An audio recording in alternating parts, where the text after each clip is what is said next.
Hey, all you electric string players out there. Today, I am so excited to bring you a conversation I had with Jon Fields. In addition to a lifetime of experience as an amateur acoustic guitar player, Jon studied engineering in college and went on to become an executive at a major semiconductor company. A few years ago, Jon combined his engineering expertise with his passion for music in creating an open source program to help acoustic guitarists and other acoustic musicians create their own impulse responses. We think it's fair to say that as of 2023, if you're an acoustic or even a solid body electric bowed string player trying to get the most natural tone from any kind of piezo pickup system, you need to be using IRs. And that's really why we've been at the forefront of covering and shooting out all of the latest in this technology over the past few years. In this video, we discuss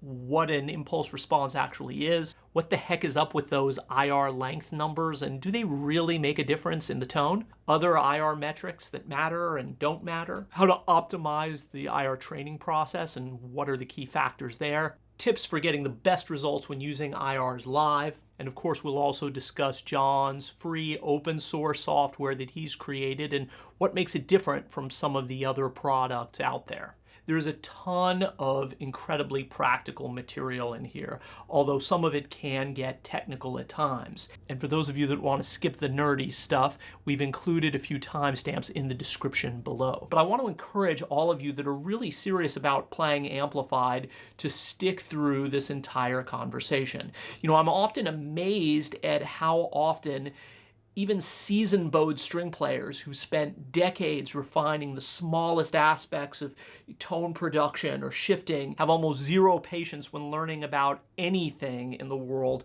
of amplification. It's always just which pickup or mic should I buy, or which pedal do I need to sound good?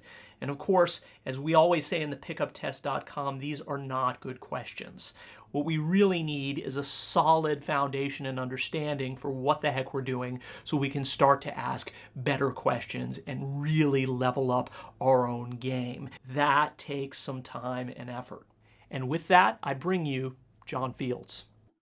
Hello, everybody, and welcome to another edition of the pickuptest.com, an electric string player. I'm Jacob Sekeli, and today I have the honor of being able to interview Jon Fields. To kick things off, Jon, could you tell us a little bit about yourself in your own words, who you are and what you do? Sure. Well, I've played guitar since I was 8. Rock bands in high school, right through coming out of graduate school. And then it occurred to me playing till 2 in the morning on Saturday night and then going to work for a real job 8 a.m. Monday wasn't practical. I played with wedding bands a while. And then I finally decided I'm going to play solo guitar. I learned fingerstyle guitar and played mostly acoustic instruments. I was an electrical engineer for briefly, and then I got into management.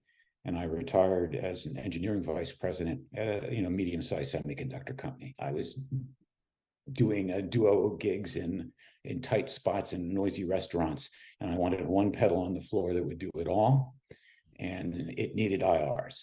Yeah. And nobody wanted to give me transportable IRs, and the one guy who would, I was embarrassed to keep asking him to generate them over and over and over again as I learned how to use them more effectively and what variations I really needed. So it sounds like you've combined. I had to do it myself. Exactly. That's kind of bold. I think that would require mother of invention. And it sounds like that would require someone who has the lifelong passion for music that you've had, but also some engineering classes and a background in how IRs work. So to get started, just for the benefit of our audience, Jon, can you tell us in absolute layman's, I'll use the phrase cautiously, idiots terms, what is an IR? Okay, an IR is a way to program a finite impulse response filter. So IR in the music lexicon has become the stand-in for what an engineer would call an FIR. But all right, fine, it is. That's fine. It's a type of filter that is relatively easy to program but relatively hardware and power expensive. So it really wasn't practical to do until fairly recently. And what does it do So, so okay, so for something like us? an IR with as for instance, as my software calculates it, has 64K frequency bands, spaced at 1/3 hertz. Unbelievable resolution, unimaginable in a graphic equalizer that you could purchase. So something that is unique about IRs in general is that it gives us, and please correct me if I'm misstating here, but it gives us the ability to create a much more, in your words, high resolution uh, picture of the sound that we're trying to create. Is that, Yeah. does that sound? Yes. Yeah. And honestly, from a programming standpoint, math standpoint, it's trivially easy. If you drew a frequency response plot and said, that's what I want, it's trivially easy to turn that into an IR. That's the first thing they teach you in college when you take your digital signal processing course. They send you into the lab and let you actually manually build filters just, by hand. And it's not hard. So normally when we buy a preamp or an EQ for our acoustic violins or cellos, or even our electric violins, cellos, or basses, or violas. Sorry, violas, don't mean to leave you out. You usually have a bass, treble. Maybe there's a mid range that has some flexibility, a semi-parametric, and occasionally at the very high end, we'll have like with the Grace Felix, we'll have a fully parametric EQ. But what you're saying is that an IR allows us a completely different level of control and tone sculpting over our sound. And the reason why that hasn't been prevalent up to this point is because it was very expensive in terms of the processing power that you would need to Yeah, really I do mean, that. graphic equalizer, yes, doesn't use IR techniques. It uses feedback filters, which are hardware and power efficient, but monstrously difficult to program. And the people who figured out how to program them, their circuit structures and their programming techniques are named after them. And engineers in college learn those names. And I went to college in the 70s, and if you go today, you're going to learn the same names. Yeah. So these filters are just not that flexible. There are today in modern software a thing called Tone Match that is available from a company that makes a product called MATLAB, which is a little more automated, or actually quite automated. But again, you're not going to be building a filter with thousands of frequency bands.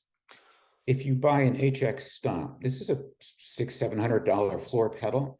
You need to get a 30, they give you a 30-watt power supply to run it. I mean, most guitar stomp, most of these stomp pedals they're 3-4 watts. You set that thing on the floor, by the end of the gig, it's hot. It is hot to the touch. And it can only do one 2048 point IR at a time. Well, we should talk about what that means. Well, Maybe now is a good time to bring that up. That's sort of the gold standard Right. for these IR systems these days. Yeah. It's overkill really for what you need. Something shorter is probably good enough. Something longer, I don't think adds any extra value, but maybe like tail fins on a 50s Cadillac, more is good. So it certainly is a good marketing story. Uh-huh. Well, let's jump into that for a minute, because that's obviously one of the first questions that anyone in our community who's getting started with IRs will look at, maybe because they're trying to compare which product might be better for them, or maybe marketing claims from one company and not another, is just understanding the basic metrics. And one of the most common things we see is what you're referring to right now, which is IR length. Could you tell us a little bit about the different IR lengths? It sounds like we're already kind of going down that road. So someone will see something like 1024 or 2048. And as a string player, coming from conservatory, I have no idea what that means. But it seems like some companies will Well, first explain to us what it is, and then let's talk about if it matters, because a lot of companies will offer, especially hardware units, much longer IRs, i.e. bigger numbers. And some people will say that's a proxy for higher quality or better sound. And It maybe is we can not. talk about if we think that's true or not. So maybe Uh, just starting with the numbers. What do those numbers even okay. mean? 1024, 2048, what the heck are those Okay. things? So you're sampling at, say, 48,000 samples a second because you're headed towards a DVD. Okay. And your IR is 1,024 long. So you have 1,024 divided by 48,000. That's a number. It's a fraction. And that's how long the IR is in real time, the place where we live. So maybe like Okay. 18.5 milliseconds or something like that. Is that Whatever what it is in or- milliseconds, yes. Yeah. So the question is, for the instrument you're playing, what's the lowest note it can produce? On an electric guitar, that's 82 hertz. That's an open E string. Lowest harmonic you can produce. Can you get one of those to fit in that filter? Does in it that fit amount of time. in that amount of time? Ideally, do 2 or 3 fit? Mm. What? And then the next question you have to ask is, an 82 hertz sine wave, that sounds like one of the low notes on a pipe organ. It's a very pure pipe organ. It's really ideally a synthesizer with a sine wave generator you could choose. There's not much. It's not really very, very exciting. You might want it a little louder or a little less loud, and go get your Grace Felix and turn the bass knob, or turn the bass knob that's in your pickup, or turn the bass knob that's on your mixer, or turn the you got so many bass knobs. Mm-hmm. I do when I go to a gig. Right. I got too many. Right. So an embarrassment of riches if 82 hertz is really what you want to manipulate.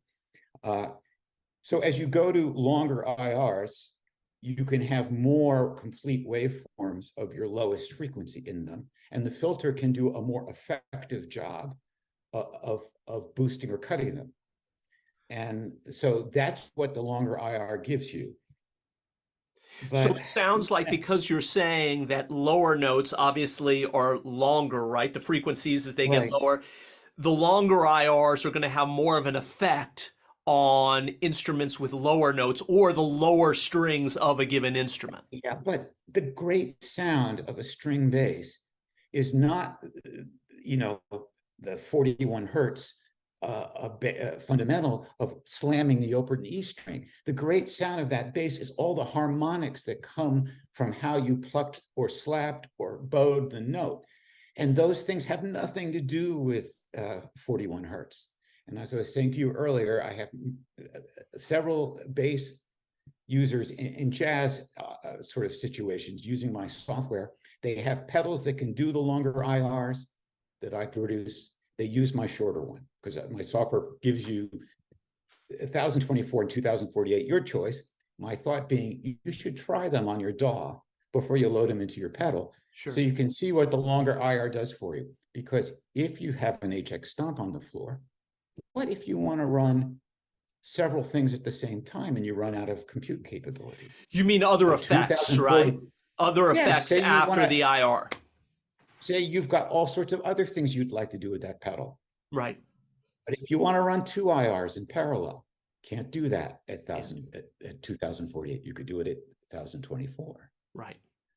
These are the things that you can think of. What if you got a certain equalization you like, you can bake that into the IR itself by equalizing the microphone with that equalization before you generate the IR. IR will now include that equalization also. Right. Maybe that's a lot of work. So you create an IR for that equalization. Mm-hmm. And you just run the 2 IRs in series. Right. Your hardware can't do that unless you drop down to 1024. That's a $600 pedal that gets hot to the touch. So I remember at the end of gigs wondering, I know as an engineer, if it's that hot on the outside, it's probably approaching 100 degrees Celsius on the inside. Sure. That's it's a lot of power. For consumer grade components. that shortens their lifetime a lot, especially capacitors. And I'm thinking, I don't know. I wonder how long this beast can put up with this.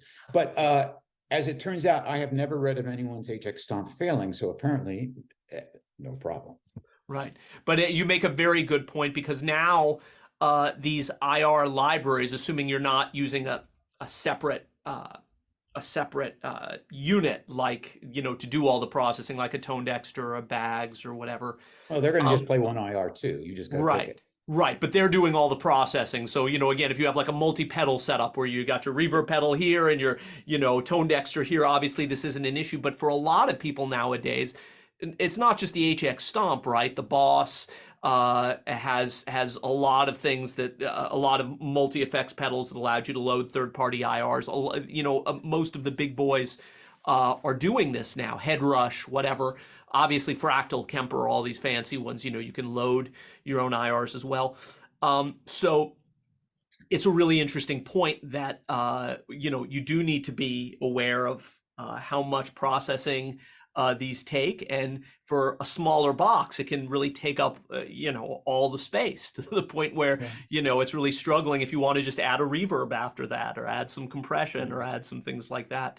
So if you open up a lot of these boxes, what you're going to see inside are the same analog devices, Shark DSPs. A lot of the Chinese companies are fond of particular NXP ARM, DSP enhanced ARM product. Mm-hmm. And the way semiconductors work today, they get smaller, but power advantages are hard to come by, even with the latest technology. So these sort of thermal limits, what's practical in power to get to your pedal board and is practical to dissipate in a small box, I think they're kind of with us now. So getting back to how long your IR should be, if you feel like 4K or 8K does something, and it's not a question of you're seeing rather than hearing, a lot of us hear with our eyes instead of with our ears. Absolutely. And so if your eyes see 8K and your eyes say 8K is good, and that influences what you hear, or is more powerful than what you hear, then by all means use it and have fun. But I think 1K is probably good enough for most of us, and 2K is really all that's worth pursuing, my opinion.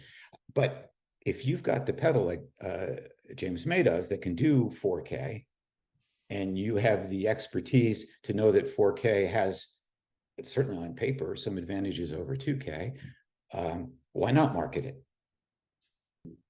Another figure of merit that's important, latency. Okay? Yes. So crappy hardware has longer latency. Better hardware has shorter latency. To my ear and to my understanding of human factors, the crappiest stuff is good enough. But when I propose, say, like on the acoustic guitar forum, just use this $60 pedal. Right. Why are you spending $400 or $500 on a very fancy IR loader that's for electric guitar cabinets? It doesn't even have a mix knob on it, because marketing is all about hearing with your eyes, right? Sure, 100%. That's almost by definition. Yeah. Just breaking with one of my other bugaboos, I guess. 16-bit audio is 96 dB of SNR. So signal to maybe noise. In the recording process, you can't really get all the way to 96, but geez, you could take MP3 gain, the simplest old utility for Windows, and you could run the audio through that, and it'll bump it up to 96 dB. But granted, you're going to lose in the recording process something out of that. So say you have it 90 dB. If you're in a quiet room and the threshold of pain is still 130 dB, you're telling me your quiet room is below 40 dB? No. 16 dB is all you need. But with modern integration, 24 dB, 24 dB, larger samples, 32-bit samples, 24-bit samples are simple to do.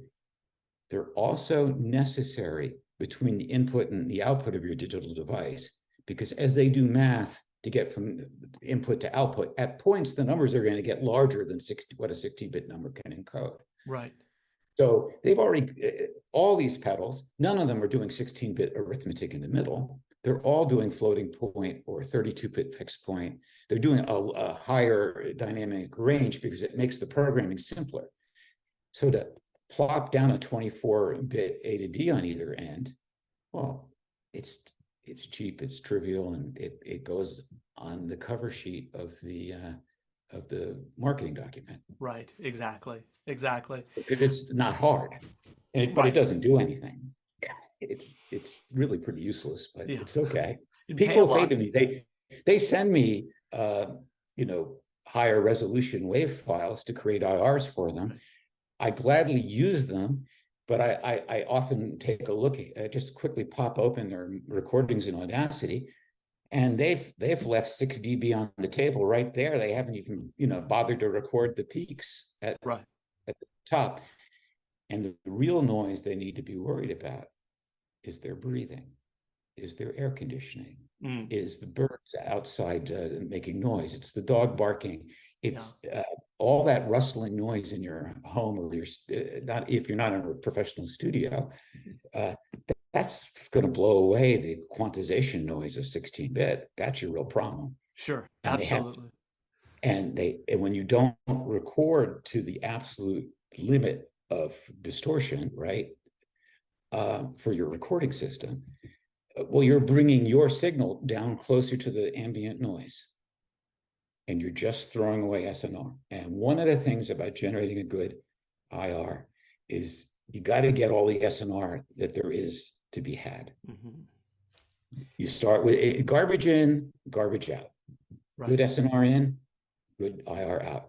Something like Tone Dexter, which is ideally set up to keep recording, doing the IR over and over and over again. One of the things you're optimizing is getting the SNR as good as it can be, in addition to getting the mic placement as much as possible sounding like what you hear with your ear way up here, even though the mic's, at least for guitarists, the mic's down by their waist. Right. And the ear's up here. But if you're making an IR for that mic, which you are, and you want what you hear here, you got to have just the right mic placement so it gets as close as possible to what you think the guitar does. And that's such a valuable point. And we were talking a little bit before I started recording this conversation about just the difference between what your ear hears and what a microphone hears, and how when playing live, a lot of the time, we really need not the most kind of ambient sound that maybe our ear would hear with the distance from the instrument, but the most useful sound, something that's capable of, cutting through a band and having some, and having maybe a little bit less of the air and ambience that maybe our ears would like to hear on a solo acoustic recording, for example. Yeah, well, room ambience is lovely. Playing guitar in a stairwell is a wonderful thing. Singing in the shower. Yes. But if you cook things up at home with the ambience of your home, so it sounds wonderful, and you bring it to the gig with the ambience of the gig on top of it, it's not going to be good. And when people evaluate pickups and they go direct to their DAW and say, this thing sucks, they're doing the wrong thing. They should plug it into their PA, and so that they get how it's going to sound in a room. And it's not going to be wonderful, I suppose, but it's going to be dramatically better than direct to recording, which is just going to be horrible for many pickups that are in common use today. Yeah, of course. Yeah, there's no distance with the pickup then. There's no air, there's no nothing, right? So there's no room. There's nothing. Yeah, so that's obviously, this is why on the pickup test we always record direct with a microphone in the room and split into an acoustically isolated full range amplifier in a different room, so people can get a sense of exactly what you're saying, because it's true. We don't really know how to evaluate, right, initially, or we're using the wrong evaluation schema to just figure out, does this pickup sound good, or dialing in our sound, or making an IR.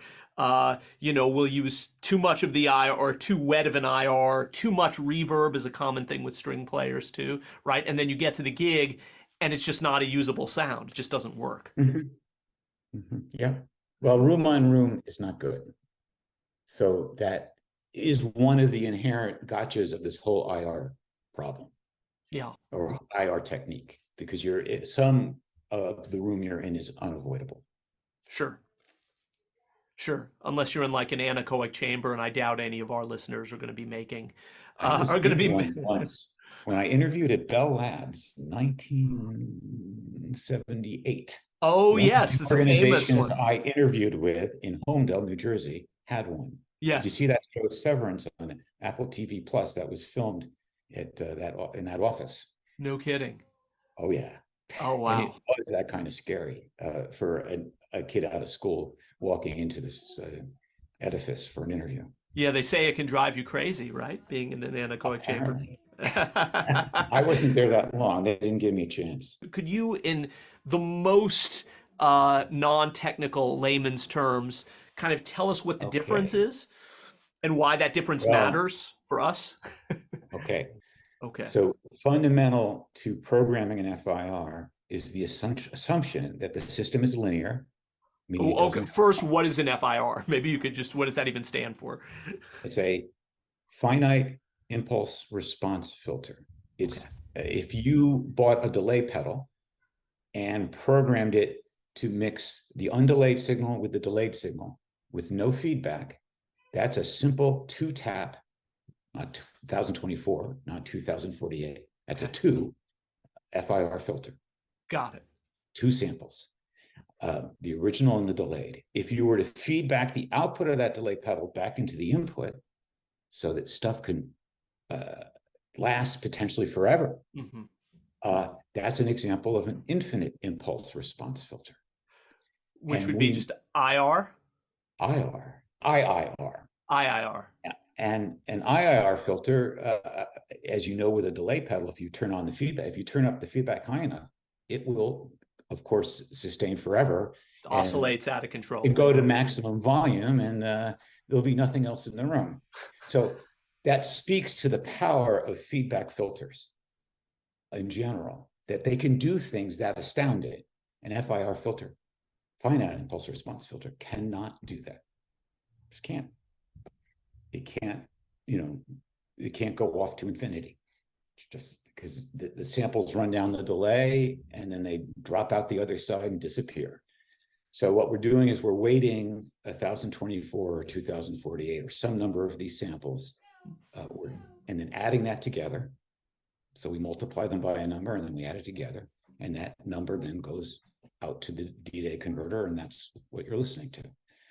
And it just turns out that weighted sum of a set of delayed samples is a filter.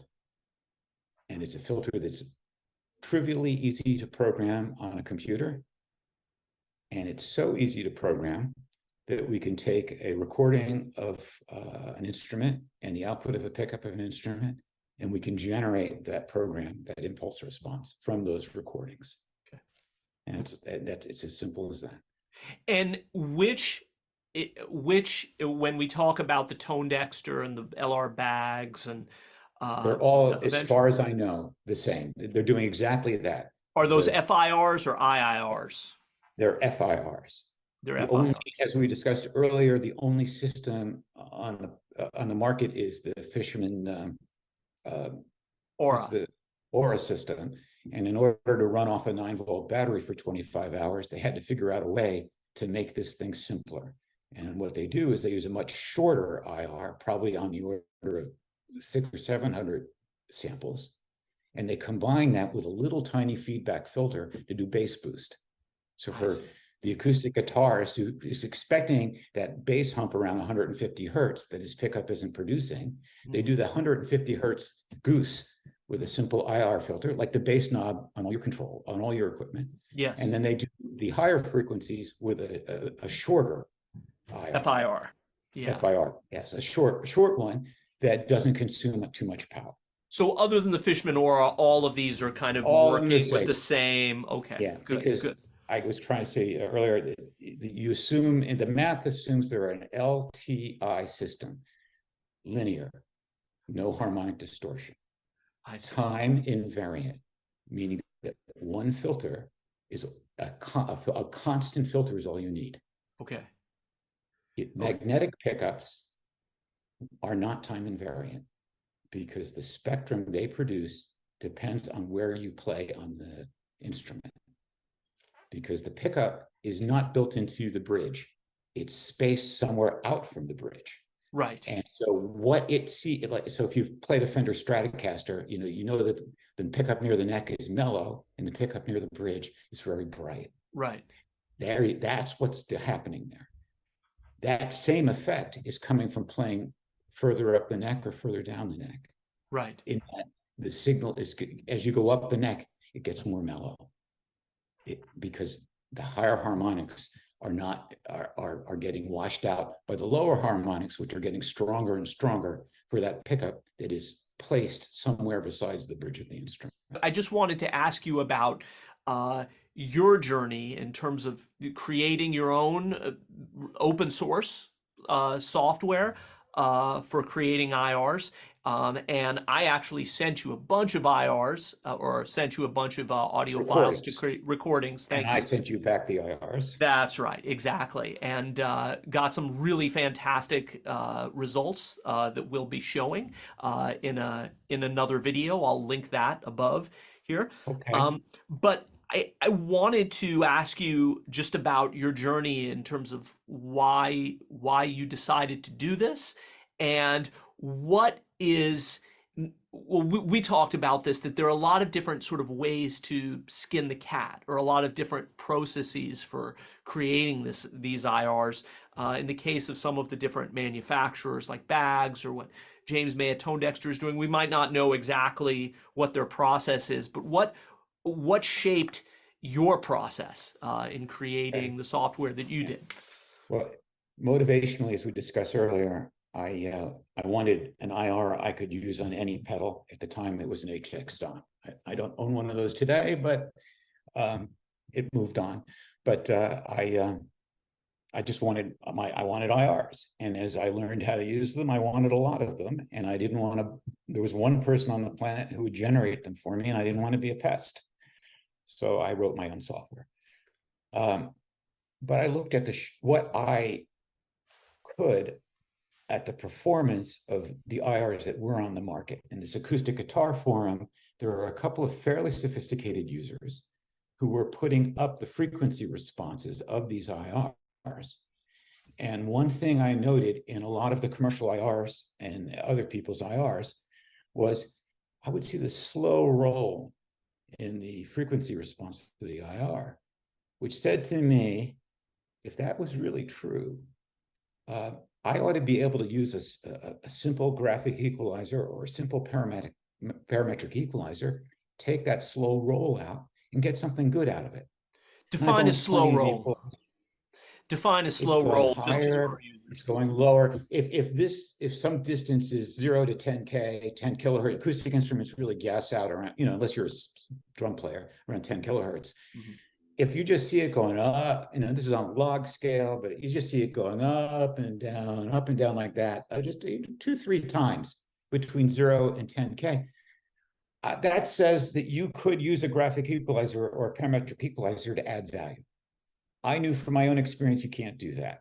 I mean, you could play with them, but you can't really, make it sound acoustic. Too low resolution. Why is that? Yeah. So why is that there? That's some artifact is corrupting the IR generation process. Mm-hmm. And so I reread a junior level textbook, a 300 level textbook in digital signal processing to refresh my 40-year-old skills at that point. And there were a couple of things pointed out in the textbook that are absolutely obvious. When you take a sample out of a larger signal, you introduce harmonic distortion. That's a problem. That's going to get into your IR unavoidably. So how do you get that harmonic distortion small? Well, you get it small by making the segment of signal you work on really long. so I started, so someone who's got a pedal that's building IRs on the fly and sort of running them by you, they couldn't go to the kind of sample length I went to just because it wouldn't fit the user interface. But I mean, I'm asking you to send me a recording. So I tried 3-second samples, 6-second samples. And as the sample gets larger and larger, the frequency bands of the equalizer get closer and closer together. Okay. So one thing is that grabbing a thing and taking it out generates harmonic distortion. That makes that harmonic distortion less. And then you use a thing called a window function and gradually raise and lower the volume of the sample you extracted. That gets rid of some of the harmonic distortion. But there's another huge win. This math is called a Fourier transform that takes you from the time domain to the frequency domain, takes your sample that is the sound you can hear to a long list of numbers, which say for these frequency bands, how much content there is and what its phase relationship is to zero phase. Okay, that has its own sort of quantization noise, just like we talked earlier about 16-bit versus 24-bit audio.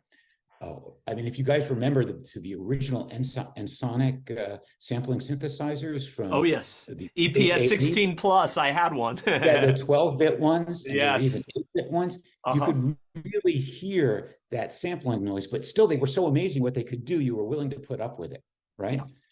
Okay, when you make that sample you take out of the greater waveform shorter, you introduce harmonic distortion, and in the frequency domain, you introduce quantization noise. So I said, all right, how long a sample can I use and see the result improve? I found at 3 seconds, basically 1/3 of a hertz frequency bands in the frequency domain. That was the point of diminishing returns. End of that optimization. The next problem is what you're really doing in the frequency domain is you're taking the microphone, putting it in the frequency domain. You're taking the pickup, you're putting that in the frequency domain. You're taking the microphone, you're dividing it by the pickup. And that's now giving you an IR in the frequency domain, which you then convert back to the time domain. And now you've got what's going to run in your hardware or on your DAW or whatever. Okay. But getting back to that division, dividing by 0, if you guys remember, is a bad thing. Remember, I mean, anyone who's had, a little bit of math, you don't want to divide by 0. No. Well, zeros are going to happen, or vanishingly close to 0. If it's a frequency band where there's no signal, there's going to be noise. Noise from the mic is going to pick up noise. The pickup's going to pick up noise. What if the mic has got some noise and the pickup's at 0? You're going to do this division, and you're going to get a large number to propagate into your ultimate IR, even though it's based on noise. It's garbage. Okay, what you want to do is take a large number in a frequency band from the microphone, divide it by a large number in the frequency band generated from the pickup. You divide these two. Now you got a number that means something. It's actually a complex number. It's got magnitude and phase information, but now you got something meaty. But if you're going to divide by 0, you're going to amplify whatever crap is in the microphone. If it's harmonic distortion, because because the microphone went through an amplifier and the pickup didn't, and it's now got content where the pickup didn't, or if it's just noise in the room. Okay.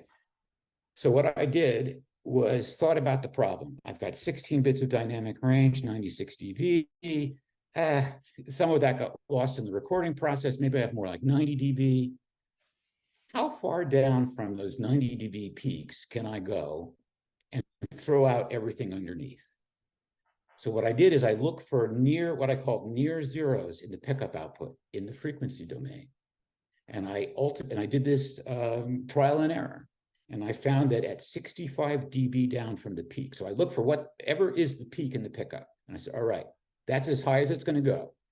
Anything that's more than 65 dB smaller than that, I take it and I make it into 1. I turn it to just 1, into the number 1. And then I go over to the microphone, FFT, frequency domain information. I make that a 1. Okay. That makes the IR have no gain for that frequency band. And guess what? My process was generating that rolling stuff too. As soon as I did that, the roll went away. Now I've just got the real information. I don't have that roll was coming from. There's a problem with this whole conversion from time domain to frequency domain, is that if you yank one band way up, it doesn't just go down on either side. It yanks the whole thing up. And I think that was what was happening, that you were dividing by zero, you were garbage in, garbage out. It was yanking the IR way up or way down, big cut or big boost. Yeah. And it was taking many frequency bands to resolve. And it was causing, in any case, I put that in there and that went away. The other thing I did is I looked at the samples people give me, and I got back to you and said, look, these weren't recorded loud enough. Yep. So I said I'm allowing you 6 dB, but I actually in my software look for 15. And if your mic or your pickup isn't within 15 dB of full scale, I mean, that's a miserable looking waveform on any DAW. No one would be proud of that. So I just throw it out. I won't use it. And if I get through your whole sample and I can't find 3 seconds that's loud enough, or that's got good SNR, I don't even bother. Yeah. Right. Another thing, most of these schemes, because if I've read all these patents, I know the literature, you take multiple samples. You don't just take one 3-second piece out, or one, I'm sure these other guys have to do something shorter from the standpoint of the user interface, or just maybe they're not. I don't really know what they're doing. They don't tell me. I tell them what I'm doing. I don't know what they're doing for sure. But I can guess it looking at some of the results. Well, in any case, I take 4 samples. 4 3-second samples to build an IR. My software will still pop out an IR if it only found one with acceptable SNR. But I look for 4. Why 4? Because I found that if I only did 1, 2 sounded better in general. Just trying just listening to it. Yeah. And that 8, it washed out the IR. I think sooner or later you get something that cancels the good information gets canceled by contradictory information, and it didn't work. I don't have a technical explanation. All I can tell you is 4 seemed optimal. 8 definitely sounded worse. 1 was not as good. 4 was, I had 2 points which sounded worse. 8 3-second samples and 1 3-second samples. I shot down the middle. And when you say 2, 3, and 4 in terms of 3-second sample lengths, when I was looking at the IRs that you created and sent back to me, there was oh, they're blended. Okay, because I saw a 1024, then there was a 77525. These different numbers, and I was wondering if those numbers. That's a different thing. Okay, that's a different thing. I don't want to confuse the issue, but I wanted to ask you about that. It's important, and that's a practical thing. So you've made this lovely sounding IR at home. It's it sounds great in your living room, and you get to the gig, and there's a lot of room ambience, and other people are playing too loud, and it sounds muddy, and you're not going to run home and record a new IR, right? You're at the gig. So what you really want, the simplest way to handle that at a gig is to mix in some straight pickup. Just turn down the IR. Well, that's great if you've got a $300 or $400 pedal. A blend control. What if you have that $60 pedal off of Amazon? It works perfectly fine. It's a great little pedal. I have a bypass IR I give people. I have a phase invert IR I give people. And then I tell them, load it with 70-25 and load it with 100% IR. The 75-25 will be 75% IR and 25% pickup. I see. That's what that number is. The 100% IR, or the IR, that'll be all IR.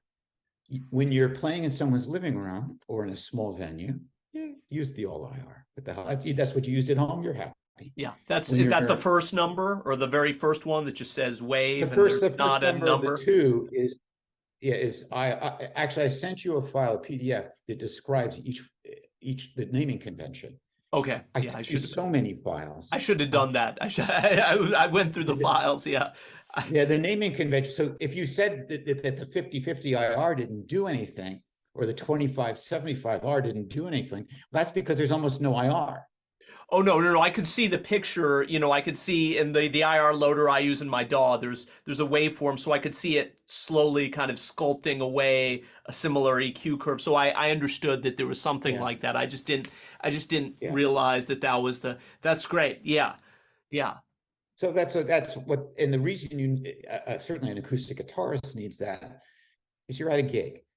I found when I was gigging with an IR, I'm not today. Today, my duo has switched. I'm playing electric guitar and the other guy's playing acoustic. Oh, okay. So I'm having the time of my life, and I have a Universal Audio Dream 65 on the floor, which emulates a black panel 65 Fender Yeah, Deluxe that's a Spirit, great pedal. Yeah. except you don't have to, make it deafeningly loud to get all Right. the harmonic distortion you want. Yeah, and it only weighs a pound. So Right. yeah, and you can plug it right into your PA. So okay.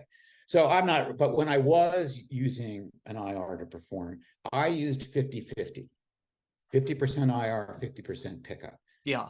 I found that was robust, Yeah. and it got rid of the pickupness.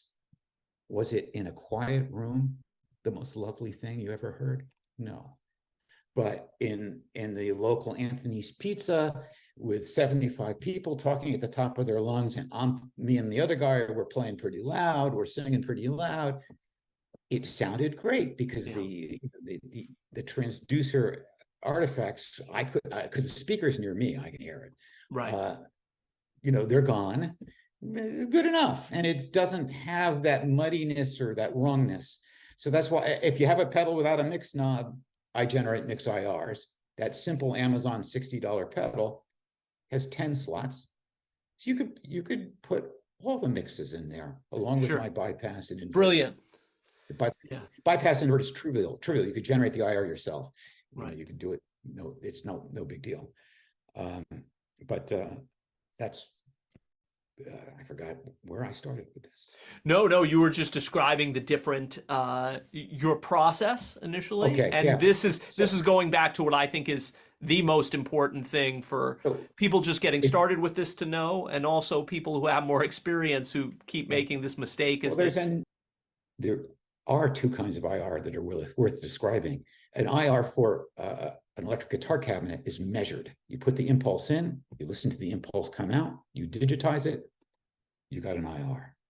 done? You can also do something called a sign sweep. You sweep the sign, you collect that information, you process it, boom, you got the IR. But it's not calculated, it's measured.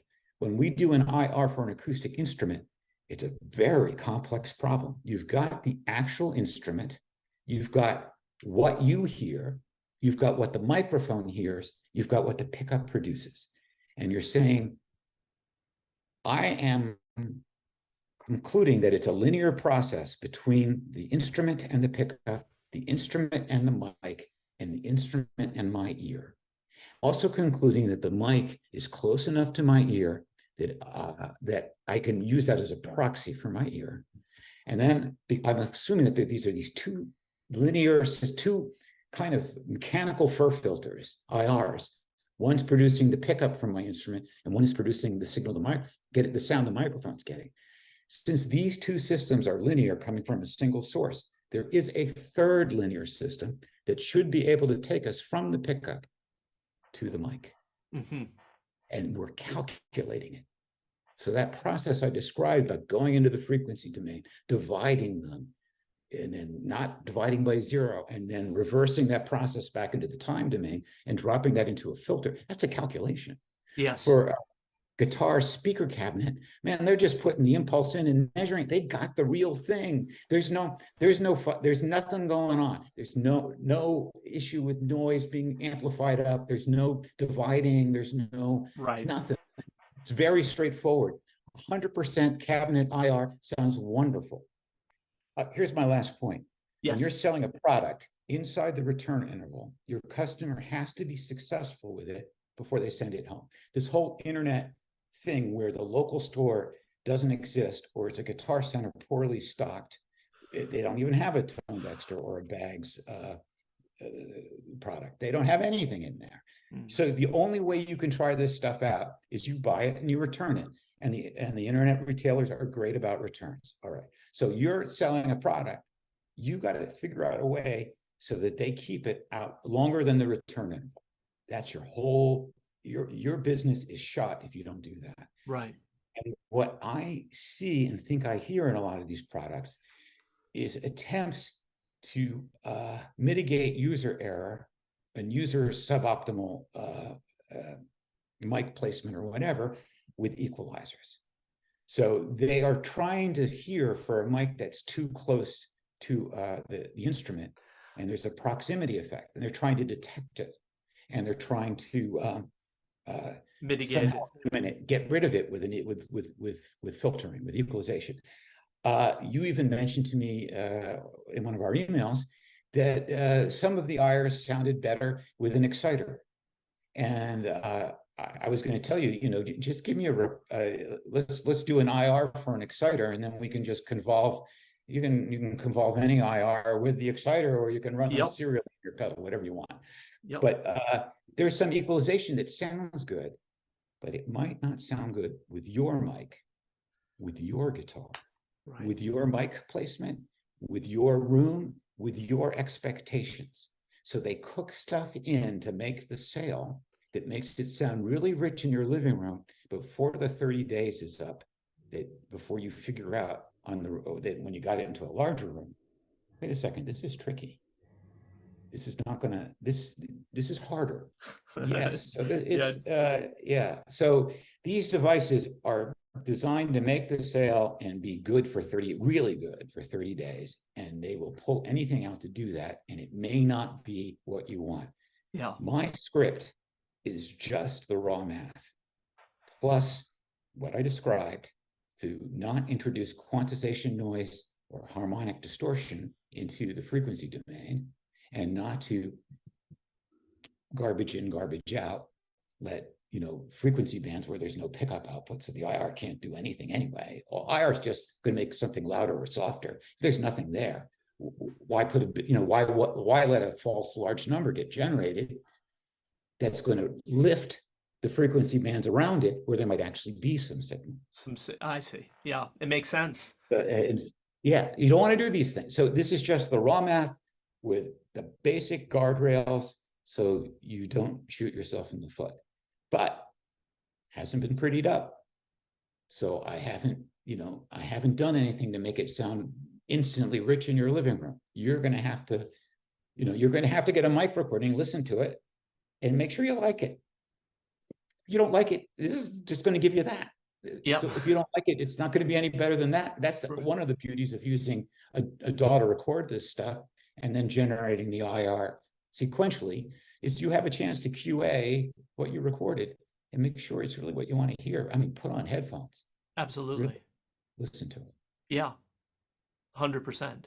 Yeah. Jon, I cannot thank you enough for your time.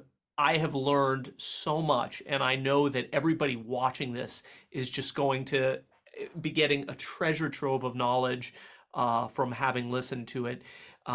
Once again, if you'd like to check out Jon's work, you can go to Acoustic IRs, and I'm going to have all of this linked below, and try it out for yourself. And if you want to see my latest description of my software, I actually put it up on my duo's website, a hokey duo. We play these days, wineries in the Lehigh Valley area of Pennsylvania. So Great. You can imagine this is not great wine. But my website is justsoduo.com. And one of the menu items is Jon's software. So you can skip the pictures and videos of us playing, and you can just go over to Jon's software. Perfect. And we'll link that below as well. And if you want to hear Jon's software in action, with different violin pickups, different cello pickups, and even pretty soon after we release this, hear it reviewed, even shot out with some of these other boxes. As I said, we got some really great results. I'll just give you the preview there, but you can check us out at www.thepickuptest.com, and we'll see you there. Cool. Thanks, Thank you. guys.